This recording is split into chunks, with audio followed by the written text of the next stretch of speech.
The nominees are in. Broadway's biggest night just a few weeks away, and now we're getting to know this year's Tony nominees. I'm Tamsin Fidel. Let's get going.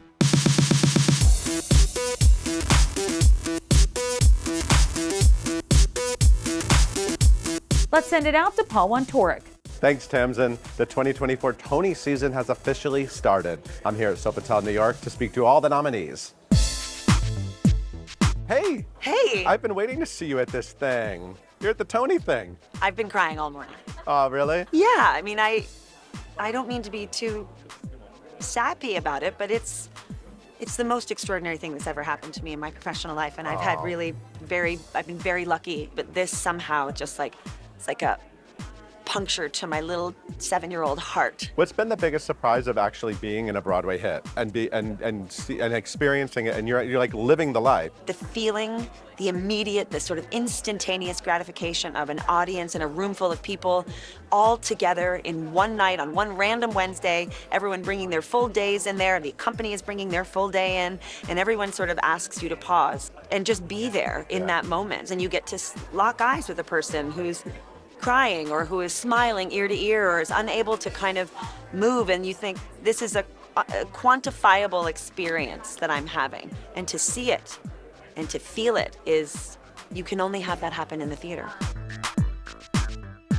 Hey, welcome to the Tony party. Thank you. It's nice to be here. We're waiting for you to be here. Yeah, I love it. You've done some great work on Thank stage, you. and it's nice to see you nominated. I appreciate that. Theater's always been a huge part of my life and a huge part of my acting, and I love doing it with or without awards recognition, but this is very special, you know. You are surrounded by an incredible group of women on this show. Yes. And it's so fun to see a new play birthed on Broadway like this. And so fun to be a part of it, you know. Well, first of all, Jessica Lange knows you now. I know. I can't even process what that would be like.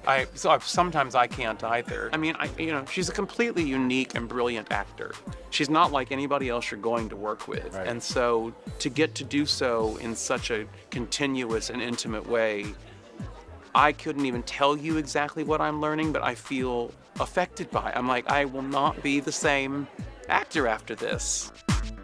It is such a beautiful performance, and it's an original play, and I know you really want to do something original. Yes. We've seen you do classics Yes. beautifully. Yeah. What has this experience been like for you at this point in your career to get to dig into something like this? You know, with Streetcar Named Desire or Glass Menagerie, and certainly with Long Day's Journey, you know the play is brilliant. Yeah. You know it works. But with this, it was like the great unknown, and that's a huge leap off the cliff. It was exciting, and then when we started playing it in front of the audience and getting like feedback from the audience in the moment, you thought, okay, we're on the right track. We'll just keep going, keep going, keep going. I love looking at your career. I mean, look at the things you've been able to do in Hollywood, on Broadway. You excited to keep sort of challenging Broadway audiences and bringing more things and really opening up people's eyes? Because this was not on the list of like easy things to bring back to Broadway. Oh, I'm so glad you say that. Yes. I mean, you know, the reason why it came to mind is because I was, after Hamilton, somebody smart like you asked me the day after the Tony Awards in 2016, so what are you gonna do next? And I don't know where it came from. I've learned not to question those things. When inspiration comes, it's a divine thing, and so you just trust it. But I wanted to do something harder than what I'd just done. And this certainly was that. You know, the original production was only nominated for 1 Tony. And so to have Mr. Davis's work, to have it spin the block and to have everybody take a look at it again and go, oh, there's something here, is just deeply meaningful to me. Because you did it in London first a few years ago, it's almost become like in my eyes, almost like a passion project to bring this to Broadway. Is that how it felt for you? Yeah, it absolutely has. So this is something that I've been working on for 7, 8 years. Wow. And I'm a huge lover of cabaret, and I've seen some extraordinary productions. And for us, we felt the only reason to tell it again, this story, is if you can bring something new. For me, the MC starts as a kid, almost like a puppeteer, and shapeshifts his way through the evening, that just when you feel like you've got a handle on him, it's gone again.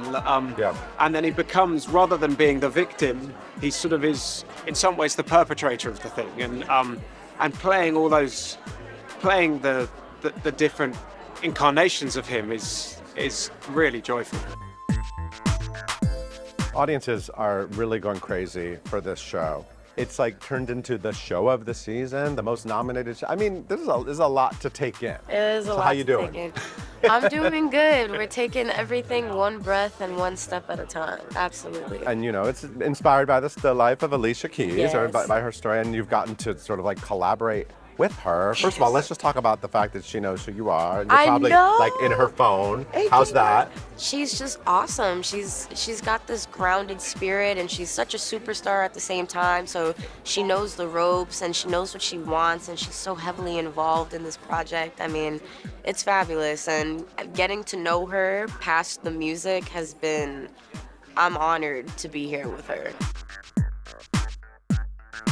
Pony Boy. There's like such a legacy to being Pony Boy and being in The Outsiders. How exciting what's happening with the Tony Awards. Amazing, man. I mean, we're just like, it's always been a team effort. As you know, I play Pony Boy and I get to be on stage for like the whole time. So it's just been a beautiful thing to get to witness them day in, day out. I watch what they're doing. I get to do my thing and share it with them. And I am in awe of them every day. And every day I keep seeing new things and beautiful moments being born, and it really, you know, makes me want to be better. It makes me hungry to be even better and better and better and keep up. And the minute that I got this nomination, I said, cool, I'm gonna crack open the book again, because I gotta find more. I want to keep going. I want to keep going. Because this character's alive, you know. Since 1967, people have been reading this book and investing their time, their souls into it. It's written in first person. Everyone has played Pony Boy, whether they realize it or not. So I'm not gonna let them down. You have done so much great theater, and it's been so exciting just watching you dedicate so much of your life to doing great theater. What do these times and these runs on Broadway mean to you? Doing theater, I think, has made me a better actor. It's also, I feel like there's something about theater and something about Broadway specifically as well that has been really important for me in my journey and like my career after Potter. And yeah, I think I've learned so much about comedy, like doing How to Succeed, you know, we did that for 11 months, and getting to do a comedy every night in front of a live audience, I feel like taught me so much about how all that works. Yeah, I'm very lucky that this show has brought so many wonderful people into my life. Some of the best friends I have in my life are people that I got to know through Equus and How to Succeed, and the show is definitely, you know, no exception. I'm very lucky to have met everyone from it. It's our time, breathe it in. Worlds to change and worlds to win. Mr. Jonathan Groff, esteemed leading man of the Broadway stage. I know in your career when you have great moments happen, I'm sure like after Spring Awakening you were like, will anything else ever happen? And then where's your head at now? I could talk forever about what you're thinking, but what are you thinking? I'm trying a lot not to cry. I moved to New York 20 years ago, and the show is about friends over the course of 20 years, and there's like such a personal thing, and then we're all actually friends, and then we're bringing Merrily We Roll Along after 40 plus years. It's due as like a classic Sondheim show. It's like too much to even take in, but every night still, it's like such a gift to get to the theater and perform this show. So walking into the Tony Awards, how is this Jonathan Groff different than the kid that walked in for Spring Awakening? I don't know what to say. I can't say it without crying. Okay. Whew, I have to say it because it's important. I remember being 22 at the Tonys and feeling like, oh my God, like the dream that I had as a kid is coming true.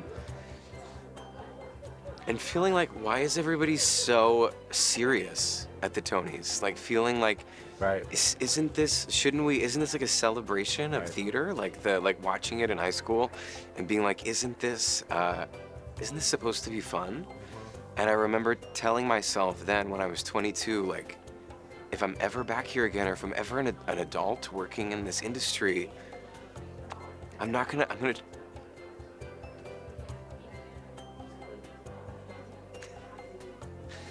try try and not lose the joy. That's what I'm trying to say. Yeah.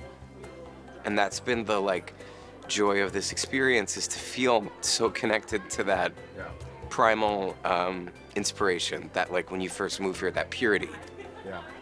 That you lose. That is impossible to sustain that level of purity, but to tap back into the piece of it is emotionally very overwhelming, Yeah. as you can see. Want a hug?